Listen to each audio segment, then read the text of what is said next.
ఏది అయినా ట్రై చెయ్యి ఆచి చికెన్ మసాలా. తిరుమలలో భక్తుల రద్దీ కొనసాగుతోంది. భక్తుల రద్దీతో వైకుంఠంలోని అన్ని కంపార్ట్మెంట్లు నిండిపోయాయి. ఉచిత సర్వదర్శనానికి 15 గంటల సమయం పడుతుందని టీటీడీ అధికారులు తెలిపారు. టైం స్లాట్ ఉన్న వారికి 3 నుంచి 6 గంటల సమయం పడుతుండగా 300 ప్రత్యేక ప్రవేశ దర్శనానికి 2 నుంచి 4 గంటల సమయం పడుతున్నట్లు అధికారులు తెలిపారు. నిన్న ఒక్కరోజే 90,072 మంది భక్తులు స్వామివారిని దర్శించుకుని మొక్కులు తీర్చుకున్నారు.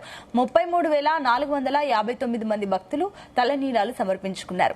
భక్తులు అధిక సంఖ్యలో రావడంతో నిన్న హుండీ ఆదాయం 4.08 కోట్లు వచ్చినట్లు టీటీడీ అధికారులు తెలిపారు.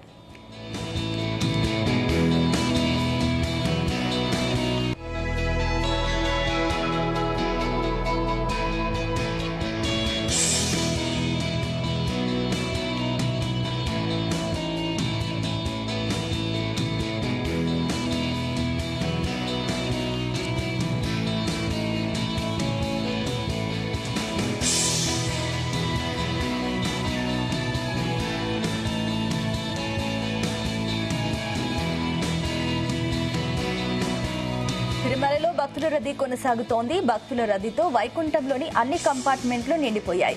ఉచిత సర్వదర్శనానికి 15 గంటల సమయం పడుతుందని టీటీడీ అధికారులు తెలిపారు.